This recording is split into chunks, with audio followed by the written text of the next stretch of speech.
Fala pessoal, pois é, né? Chegando ainda mais perto do Jogo do Leão, estreia na Libertadores contra o Deportivo Maldonado, e a gente continua fazendo aqui a série de vídeos de aquecimento para essa partida, para essa estreia na maior competição de clubes do nosso continente. E aí, a galera, acho que hoje a gente precisa falar sobre um detalhezinho importante, dos perigos dessa pré-Libertadores e dos possíveis ganhos financeiros que a gente pode ter nesse meio tempo, né? Afinal, a Copa Libertadores da América tá com premiação diferente para esse ano e a gente também conta com como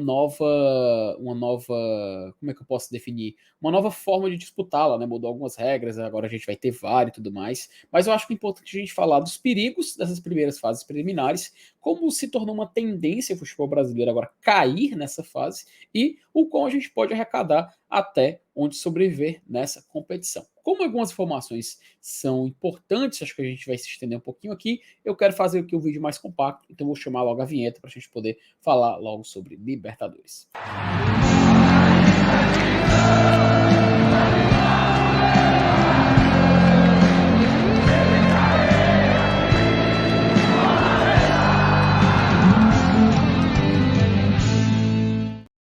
Bom, antes de tudo, vou colocar aqui na tela, galera, para a gente poder ter uma noção de como a Libertadores mudou, né, nesse novo século. E eu acho que vale a pena a gente fazer uma breve recapitulação e lembrar das equipes que disputaram essa fase preliminar e como meio que virou uma tendência ela ser mais difícil com o passar dos anos.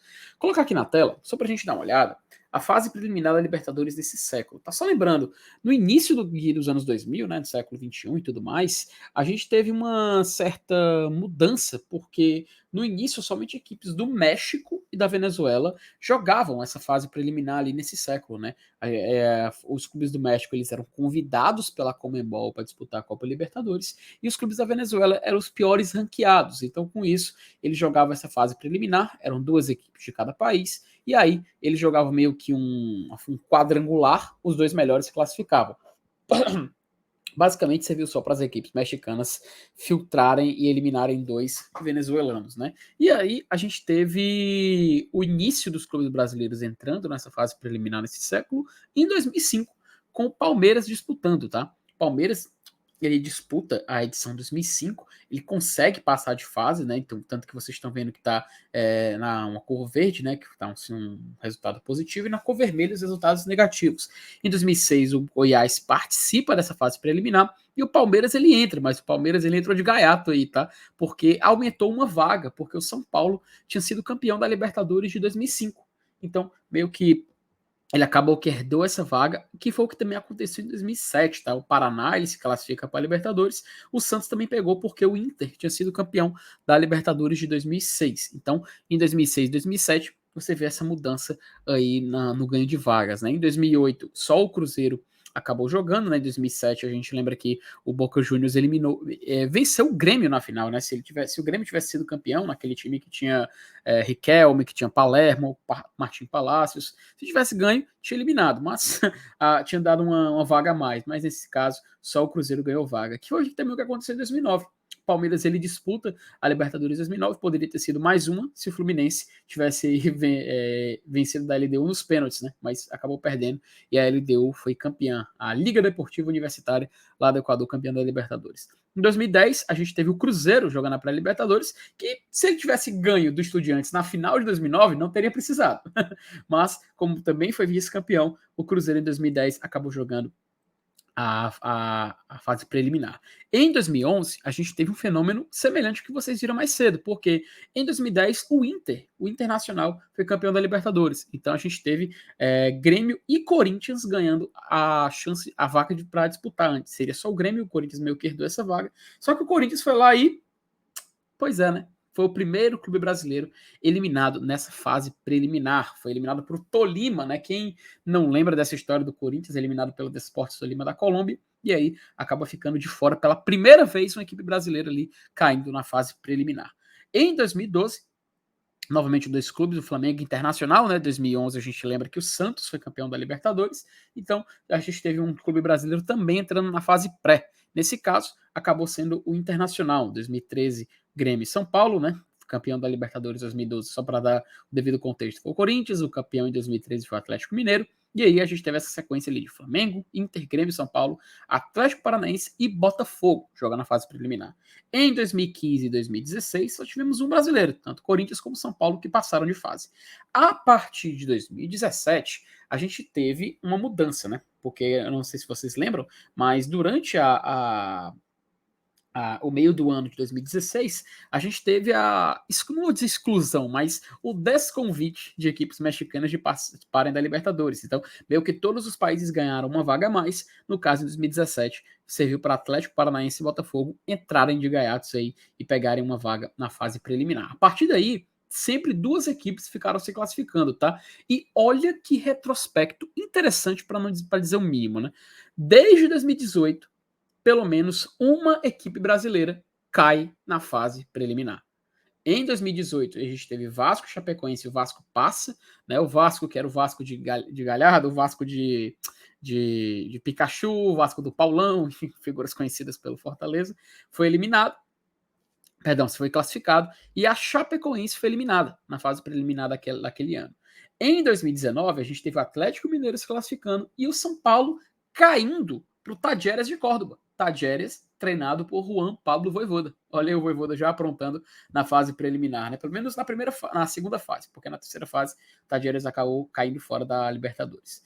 Em 2020, a gente teve o Internacional e o Corinthians, cara. O Corinthians que era o Corinthians do Thiago Nunes, né? Foi eliminado ali em 2020 logo no seu confronto de estreia, né? E acabou caindo fora para o Guarani do Paraguai. E em 2021 a gente teve Santos e o Grêmio que além de cair na pré-Libertadores, ainda caiu no Campeonato Brasileiro. Eu peço até perdão, até engasguei aqui na hora que estava falando. Também caiu no Campeonato Brasileiro. E aí, em 2022, a gente teve Atlético Mineiro e o Fluminense. O Fluminense que acabou caindo para o Olímpia num jogo muito contestado por alguns lances de arbitragem. A falta do VAR prejudicou muito o Fluminense nesse jogo. Mas o fato é que a gente está numa sequência de clubes brasileiros sendo eliminados na pré-Libertadores. Tomara que esse ano tanto Fortaleza e deixa o Atlético Mineiro também se classificar, porque, cara, não dá. A gente tem que parar com essa tendência aí que é perigosa daqui para frente, né? Mas eu vou mostrar também para vocês aqui uma mudança na premiação da Copa Libertadores, tá? O valor financeiro dessa edição tá maior e é uma coisa aquela coisa, né? O torcedor do Fortaleza meio que vai se animar para chegar na fase de grupos. Por quê? As cotas da Copa Libertadores 2023. Só por jogar a segunda fase, né, da preliminar, Fortaleza vai faturar ali US$500 mil, ou seja, por volta mais ou menos ali 2 milhões e 500 mil.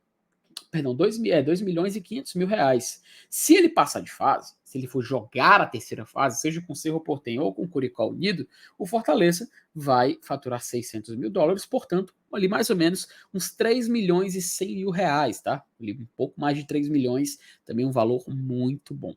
Se ele for para a fase de grupos, aí vem aquela premiação que é a premiação dos sonhos, que é chegar na fase de grupos, porque você fatura 3 milhões de dólares e é o que mais ou menos atualmente dá por volta de uns 15 milhões e 500 mil reais. É muito dinheiro, cara.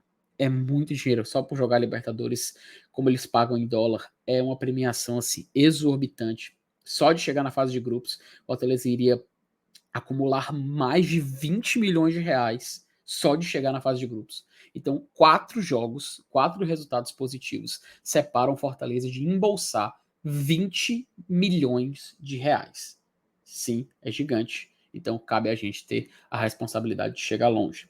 Se o Fortaleza vencer jogos na fase de grupos, inclusive, ele fatura 1,5 milhão por vitória, tá? Porque é mais ou menos ali 300 mil dólares, então 1,5 milhão de reais ele fatura por cada vitória na fase de grupos. E aí a gente passa para as oitavas. Se ele for para as oitavas, ele fatura 6 milhões e 400. Se ele for para as quartas, ele fatura 8 milhões e 800 mil reais. Se ele for para a semi, ele fatura 11 milhões e 900, praticamente 12 milhões. E, meu amigo, chegou na final.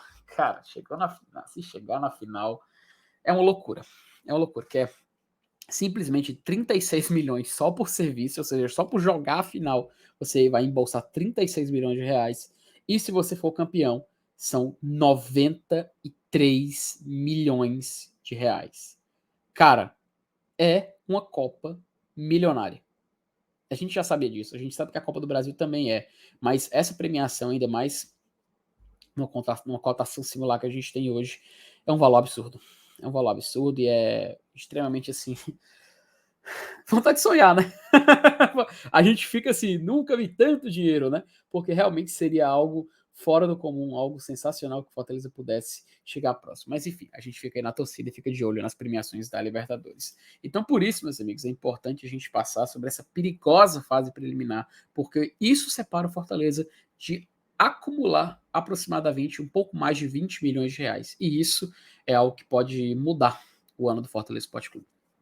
Mas e aí? O que você achou tanto da dificuldade da pré, também como os valores que o Fortaleza pode ganhar? Que dizem? Comenta aí aqui embaixo o que você achou. Saiba que hoje tem live do GT, viu? Muita gente falando aí do nosso conteúdo que a gente deixou reservado para o Carnaval, mas teremos live no Planeta Tradição, tradicional, ao vivo. Pode ir lá comentar, tudo mais, a gente vai estar presente e vai fazer toda a preparação para Fortaleza e Deportivo Maldonado, diretamente de Maldonado, no Uruguai. Galera, então se inscreva no nosso canal, compartilhe o vídeo com seus amigos, comente aí embaixo e a gente se vê mais tarde aqui na live do GT.